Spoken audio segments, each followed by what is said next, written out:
Hello दोस्तों, स्वागत है आप सभी का हमारे चैनल डेली टॉप 15 पर। आज हम लेकर आए हैं आप सभी के लिए 3 जून के टॉप 15 क्वेश्चंस। और आज के करंट अफेयर्स की जो पीडीएफ है आप हमारे डिस्क्रिप्शन बॉक्स पर दिए गए लिंक से डाउनलोड कर सकते हैं। और यदि आपको डेली के करंट अफेयर्स की पीडीएफ चाहिए तो आप हमारे टेलीग्राम चैनल से जुड़ सकते हैं, जिसका लिंक यहाँ पर दिया हुआ है। ठीक है, चलिए बढ़ते हैं दोस्तों आज के पहले क्वेश्चन की ओर।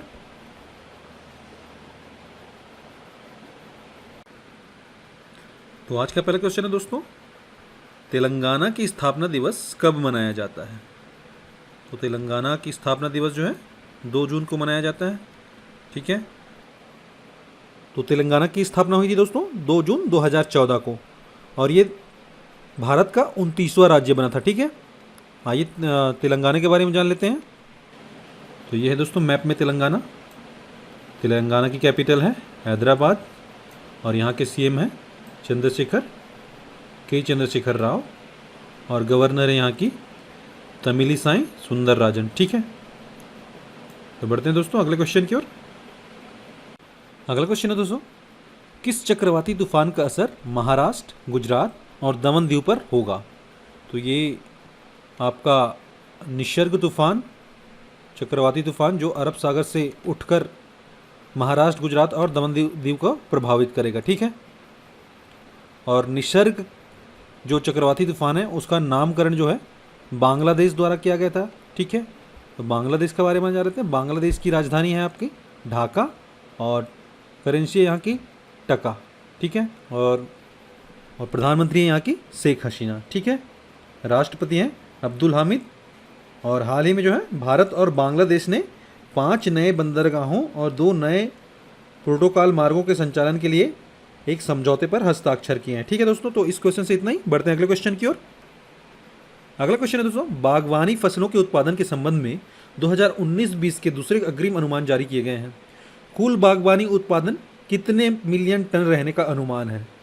तो इसका आंसर है दोस्तों 320.48 मिलियन टन। ठीक है, ये अग्रिम अनुमान है, दूसरा अग्रिम अनुमान, जिसके तहत जो है बागवानी फसल का उत्पादन जो है 320.48 मिलियन टन उत्पादन होगा। ठीक है, और ये बागवानी फसल क्या है इसके बारे में जान लेते हैं। इस प्रकार की खेती जो है बागानों तथा कृषि फार्मों पर की जाती है, जिसमें विशिष्ट प्रकार की फसलों या एकल फसलों जैसे रबर, नारियल, काजू, चाय, कॉफ़ी, केला आदि का उत्पादन किया जाता है। ठीक है दोस्तों, और इस विधि में उन्नत बीजों एवं आधुनिक कृषि यंत्रों का प्रयोग किया जाता है। यह भी एक प्रकार का वाणिज्यिक कृषि का ही रूप होता है। और साथ साथ दोस्तों भारत के कृषि और किसान कल्याण मंत्री हैं श्री नरेंद्र सिंह तोमर। ठीक है दोस्तों, तो इस क्वेश्चन से इतना ही। बढ़ते हैं अगले क्वेश्चन की ओर। अगला क्वेश्चन है दोस्तों, किस राज्य ने अस्पताल के बेड और वेंटिलेटर के बारे में जानकारी प्रदान करने के लिए एक कोरोना मोबाइल एप्लीकेशन लॉन्च किया है? तो इसका आंसर है दोस्तों भारत की राजधानी दिल्ली। दिल्ली राज्य सरकार ने अस्पताल के बेडों और वेंटिलेटर के बारे में जानकारी प्रदान करने के लिए एक मोबाइल एप्लीकेशन लॉन्च किया है। ठीक है दोस्तों, बढ़ते हैं अगले क्वेश्चन की ओर। तो अगला क्वेश्चन है दोस्तों, संयुक्त राष्ट्र सुरक्षा परिषद के चुनाव कब होंगे? तो इसका आंसर है दोस्तों 17 जून। 17 जून को संयुक्त राष्ट्र सुरक्षा परिषद के चुनाव होना है। ठीक है, तो आइए दोस्तों जान लेते हैं संयुक्त राष्ट्र सुरक्षा परिषद के बारे में। संयुक्त राष्ट्र सुरक्षा परिषद जो है संयुक्त राष्ट्र संघ का एक अंग है। तो संयुक्त राष्ट्र संघ के 6 अंग होते हैं। पहला होता है सुरक्षा परिषद, दूसरा अंतर्राष्ट्रीय न्यायालय, तीसरा महासभा, चौथा सचिवालय, पांचवा आर्थिक और सामाजिक परिषद, और छठवां जो होता है न्यायसिता परिषद। ठीक है, जो सुरक्षा परिषद में 15 सदस्य हैं, 5 सदस्य जो है इसमें स्थायी है, और ये स्थायी सदस्य हैं चीन, फ्रांस, रूस, ग्रेट ब्रिटेन और संयुक्त राज्य अमेरिका। ठीक है, और जो बाकी जो 10 देश हैं वो अल्पकालिक सदस्य होते हैं, अस्थायी सदस्य होते हैं, और इनकी सदस्यता जो है 2 वर्ष के लिए होता है। ठीक है, तो 5 गैर स्थायी सदस्यों के लिए संयुक्त राष्ट्र सुरक्षा परिषद के चुनाव 17 जून को होना है। ठीक है, और जिसकी अध्यक्षता फ्रांस करेगी। ठीक है, संयुक्त राष्ट्र का मुख्यालय कहाँ पे है? न्यूयॉर्क, संयुक्त राज्य अमेरिका। इसकी स्थापना हुई थी 24 अक्टूबर 1945। ठीक है दोस्तों, तो इस क्वेश्चन से इतना ही। बढ़ते हैं अगले क्वेश्चन की ओर। तो अगला क्वेश्चन है दोस्तों, 125वें वार्षिक सत्र से चर्चा में रहे भारतीय उद्योग परिसंघ की विषय क्या थी?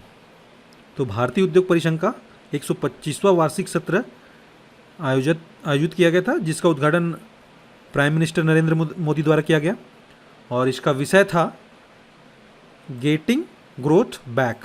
ठीक है, तो गेटिंग ग्रोथ बैक इस वार्षिक सत्र का विषय था। ठीक है दोस्तों, और इस उद्योग संगठन की स्थापना जो है 1895 में हुई थी और इसके अध्यक्ष हैं विक्रम श्रीकांत किर्लोस्कर और इसका मुख्यालय है दोस्तों नई दिल्ली। ठीक है, तो इस क्वेश्चन से इतना ही। बढ़ते हैं अगले क्वेश्चन की ओर। अगला क्वेश्चन है, किस कंपनी ने इंडिया मीट्स ब्रिटेन ट्रैकर 2020 में ब्रिटेन में सबसे तेजी से बढ़ने वाली भारतीय कंपनी का दर्जा हासिल किया है? तो ये है दोस्तों EESL, energy efficiency services limited.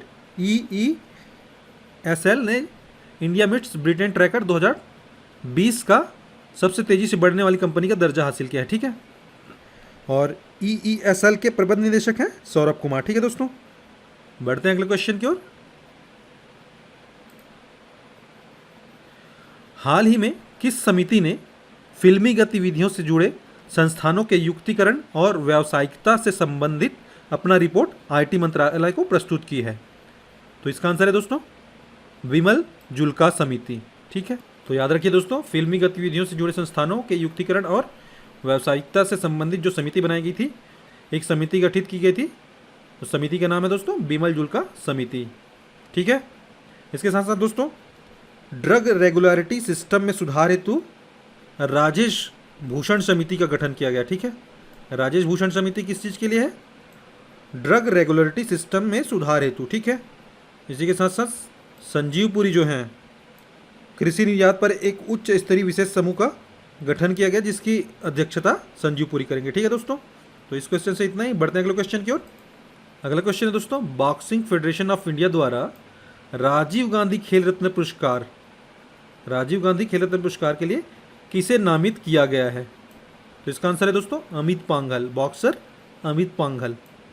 तो ये है दोस्तों एशियन गेम 2018 में 49 kg कैटेगरी में गोल्ड मेडल जीतने वाले अमित पांघल।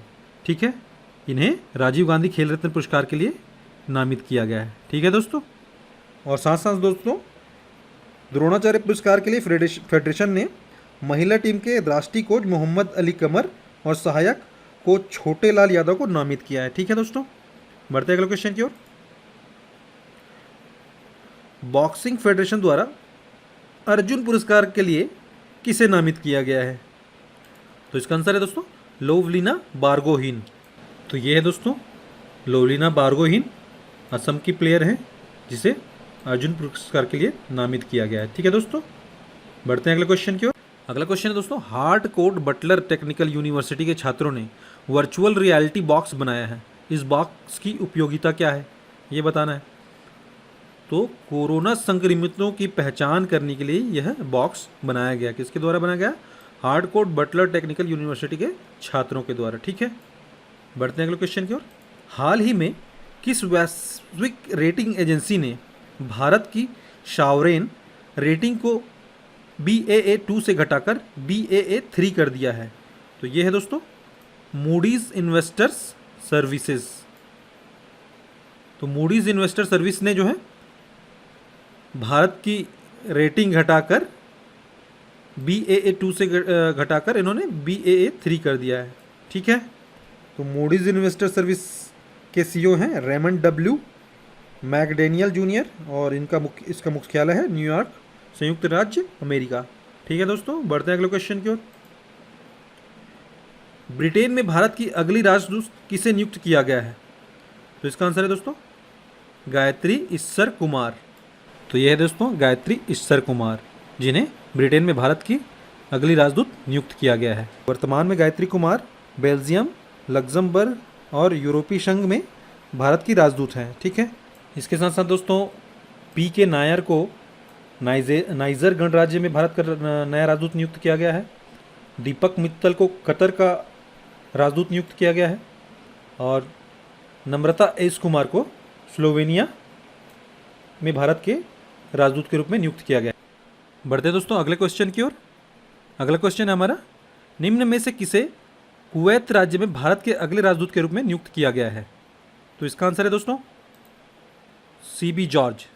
CB जॉर्ज को कुवैत राज्य में भारत के अगले राजदूत के रूप में नियुक्त किया गया है। ठीक है, तो ये है दोस्तों सीवी जॉर्ज, जिन्हें कुवैत राज्य में भारत के अगले राजदूत के रूप में नियुक्त किया गया है। ठीक है, तो कुवैत के बारे में जान लेते हैं। कुवैत की राजधानी है कुवैत सिटी और मुद्रा यहाँ की है कुवैती दिनार और यहाँ के प्रधानमंत्री हैं साहब अल खालिद अल सबा। ठीक है दोस्तों, इसके साथ साथ हाल ही में जितनी भी नियुक्ति हुए राजदूतों के संदर्भ में उनकी डिटेल्स यहाँ पे दी हुई है, तो आप इसे पीडीएफ से देखकर रिवाइज कर लीजिएगा। ठीक है दोस्तों, बढ़ते हैं अगले क्वेश्चन की ओर। तो आज का लास्ट क्वेश्चन है दोस्तों, के एन लक्ष्मण का निधन हो गया, वे किस क्षेत्र से संबंधित थे? तो ये एक राजनीतिज्ञ थे के एन लक्ष्मण। के एन लक्ष्मण भारतीय जनता पार्टी के वरिष्ठ नेता और तमिलनाडु में भाजपा के पूर्व अध्यक्ष थे। ठीक है, ये हैं आपके के एन लक्ष्मण, जिनका हाल ही में निधन हो गया। ठीक है, और ये राजनीतिज्ञ थे। ठीक है, तो ये था दोस्तों आज का हमारा टॉप 15 क्वेश्चन। आप लोगों को ऐसा लगा प्लीज़ कमेंट करके बताइए। यदि अच्छा लगा तो प्लीज़ इसे ज़्यादा से ज़्यादा शेयर कीजिए, और यदि अभी तक आपने हमारा चैनल सब्सक्राइब नहीं किया तो प्लीज़ सब्सक्राइब कीजिए। तो ठीक है दोस्तों, मिलते हैं अगले टॉप 15 क्वेश्चन के साथ।